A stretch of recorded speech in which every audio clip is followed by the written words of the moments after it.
file number 16-6040, Jeffrey Willis. First thing we have to address in this matter is the double murder charges here. Which one do you want to dismiss, Mr.? Judge, I think in the last sentence, the court went with felony murder. I'm fine with that for this one. Okay, the first degree premeditated charge is set aside, and the court will sentence on felony murder and kidnapping. Mr. Johnson, anything you'd like to say? Your Honor, my client and I have seen and had a chance to review the recent investigation. Do you have anything to add to it or subtract from it? And we ask the court to proceed to sentence at this juncture. Okay. Mr. Willis, have you had a chance to review the report? I have, Your Honor. Do you have any additions or corrections to it, or anything that you'd like to say? I have something I'd like to say, but I have nothing to add to that. Okay. Go right ahead. Pardon me? Go right ahead. You said you had something you wanted to say. Go right ahead.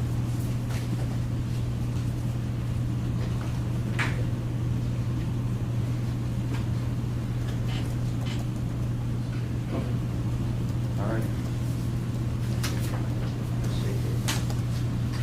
Okay.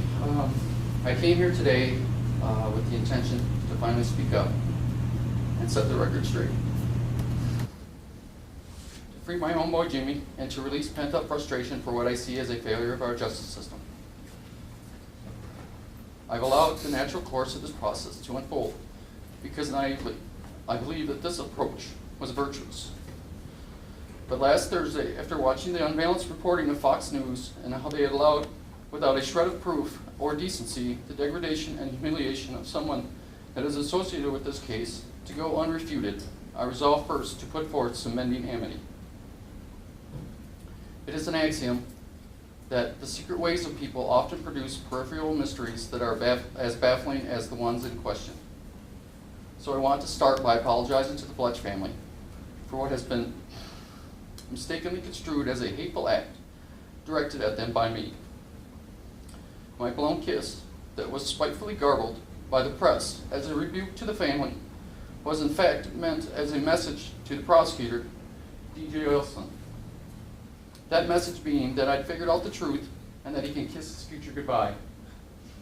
Because of my failure to properly convey this sentiment, I've allowed animosity to flourish, and that needs to be remedied. To the Bletch family, I am truly sorry for this oversight.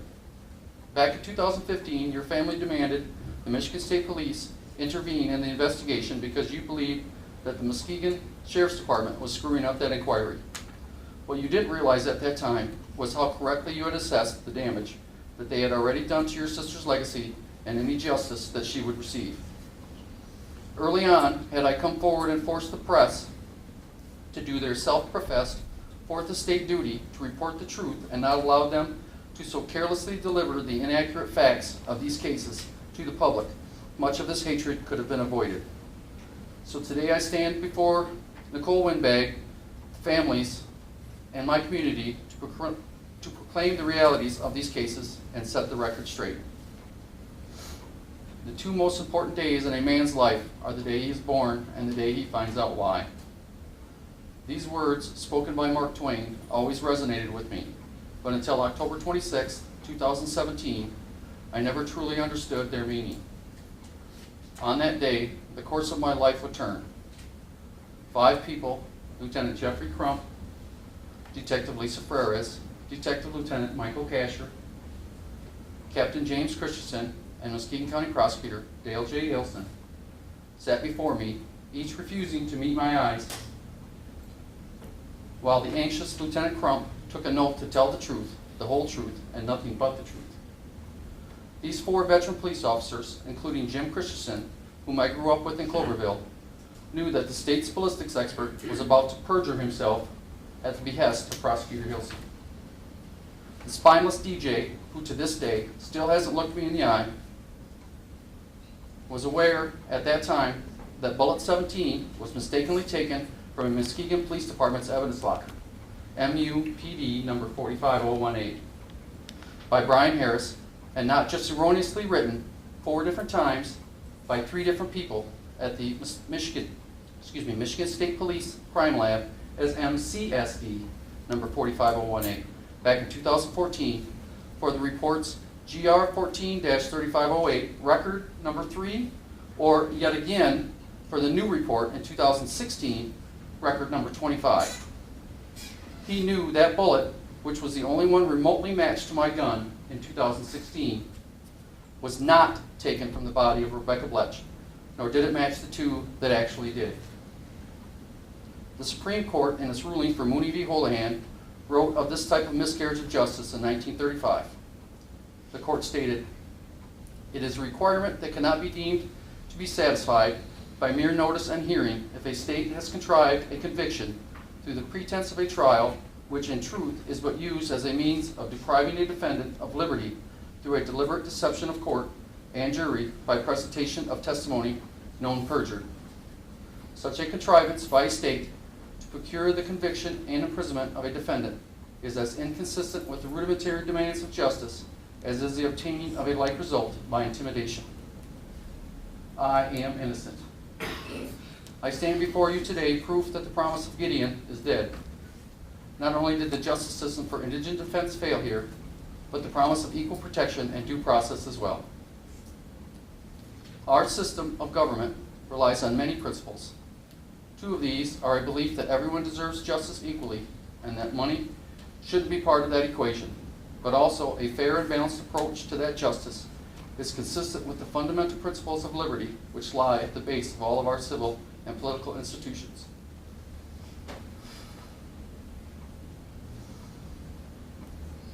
Not only did the public defender fail in this regard, but more poignantly, the jury, press, and the state's prosecuting attorney, E.J. Hilson, did so as well. My defense was hampered from both sides of the adversary system. First, by the state in denying me crucial chain of custody discovery items, and also in its destruction of key pieces of evidence for the Bletch case, but also from my attorneys, who regularly denied me access to important information I needed to make quality decisions, and its ineptness at laying out a case that could be articulated to a disenfranchised jury and a bloodthirsty public. Along with these 5 jurors who couldn't even stay awake long enough to listen, Janet Broadbent, Tricia Simpson, Ron Felon, Marquise Grayson Thompson, and Patricia Musgrove, the other members of my juries took no stock in their duty to hold me innocent until proven guilty.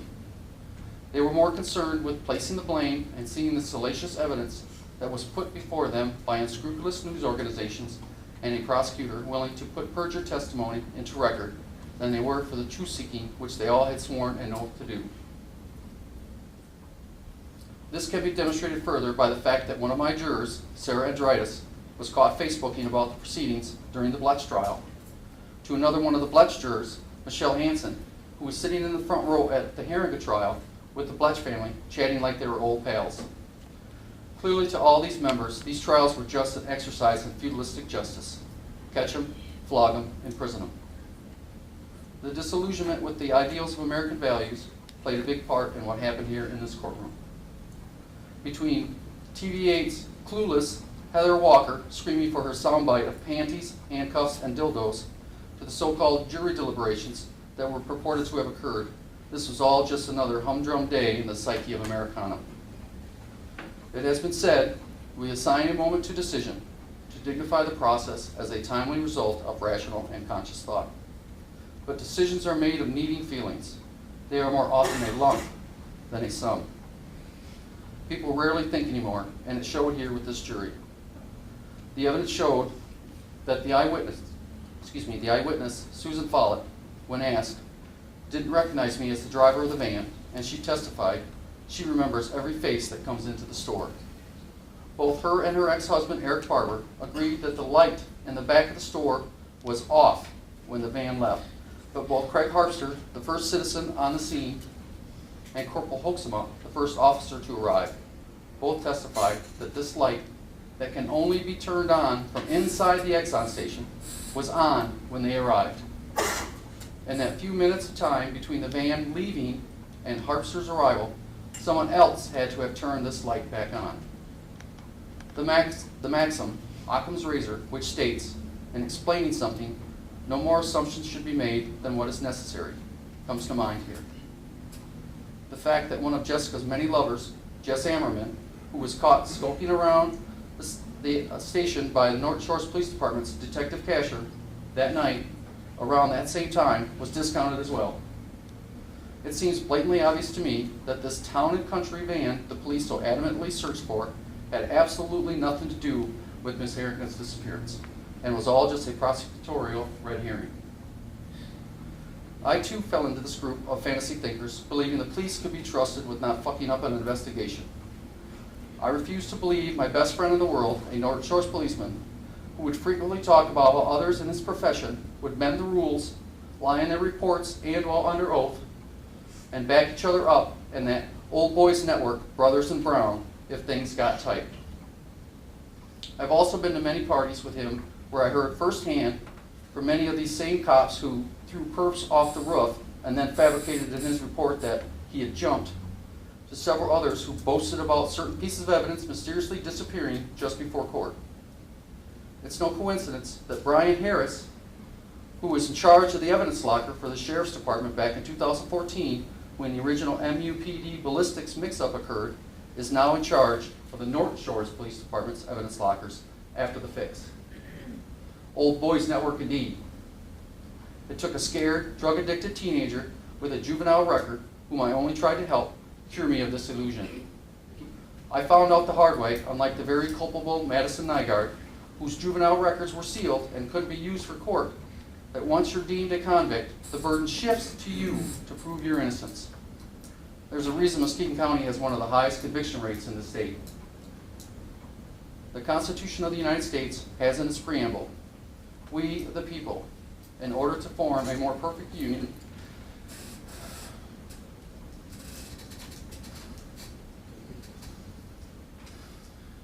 establish justice." This promise, made over 225 years ago, remains unkept for those of us who cannot afford proper representation or access to the same resources that the state has when it comes to evidence gathering, laboratory, or investigative personnel. The Sixth Amendment of that same document was put in place by men who deeply love their freedom, but who knew that government can't be trusted to just a few. When only one voice is heard, the very freedoms being sought are lost. These words, I paraphrase from an anti-federalist letter, imbue what was so very important and imparted in our Bill of Rights.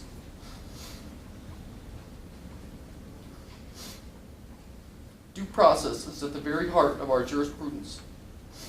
If a person is denied this, as I was, through deliberate deceptions, purposeful manipulations of the theft of my attorney's notes and discussions, or the court's failure to render a proper decision after my third assigned public defender, Brian Hostka, turned turncoat for money to the prosecutor's office, then shared that very same attorney-client ballistics information to the state's Lieutenant Jeffrey Crump his first week on the job in August of 2017, so that Crump could alter his ballistics report number 25 on August 25th of 2017, just in time for court.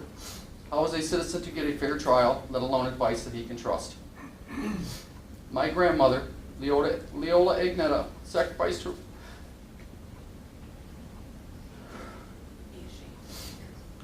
her well-being to forge a better America. My grandfather, Lawrence Wesley, fought to protect my presumption of innocence. Both believed, as my parents, Pamela and Lawrence, did, that all people are equal under the law and deserve this right. In Gideon v. Wainwright, the Supreme Court expounded, the right to counsel may not be fundamental and essential to fair trials in some countries, but it is in ours. I believe in Jesus Christ, and because of that, I can say this.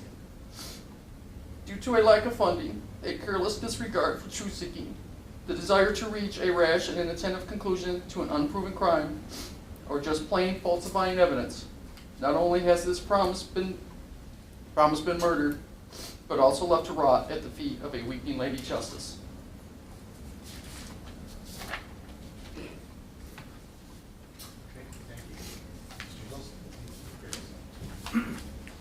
Judge, just real brief, I first and foremost want to thank the Muskegon County community for their support during Both these cases, in particular this last trial that we went through, it goes without saying that this community is blessed with some very dedicated and tirelessly working law enforcement officials, including the gentleman sitting to my left. In all these matters, there are a lot of hours, weekends, time off being used to investigate these matters to its fullest. This community owes our law enforcement community a great deal of gratitude for all that hard work, and quite frankly, they did all the heavy lifting, and I just had to present it. First, and the other individuals that I'd like to thank for their support certainly is the Fletch family, including the two sisters who provided a lot of guidance and support through all this, as well as Madison and her mom, Carrie. They certainly played a very huge role in this case, and I appreciate their support as well. Quite honestly, Judge, in my career, and I've been doing this now almost 19 years, this man is probably one of the most dangerous men that I hope to ever encounter in my career. He shows no remorse, no lack, no ounce of dignity or integrity. And it's clear that the justice system has the right place for him, and that's behind bars for the rest of his natural life. And I know that my comments are kind of, it doesn't really matter. The court's going to sentence how the court's going to sentence, because that's what the law requires. But certainly I think his display throughout these cases, and certainly his display this morning, goes to show that we have successfully locked up an individual who, had he not been caught and captured, would have continued his killing in this particular community. And so with that, Judge, I'm going to sleep very well tonight, knowing that Mr. Willis will never see the light of day again. Thank you.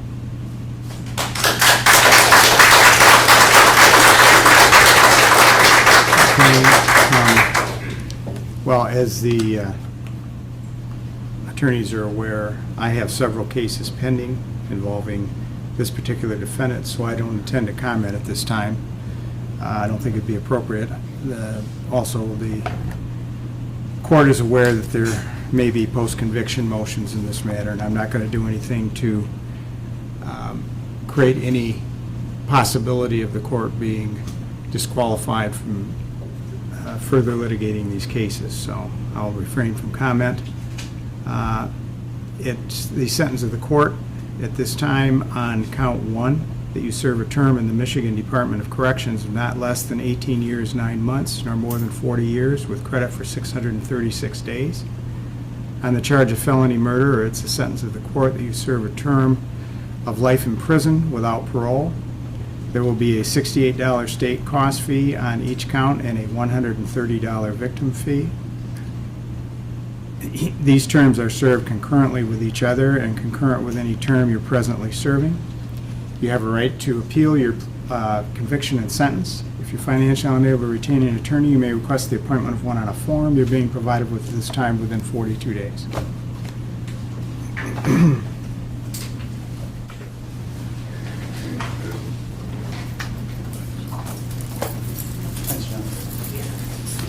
Is he in jail?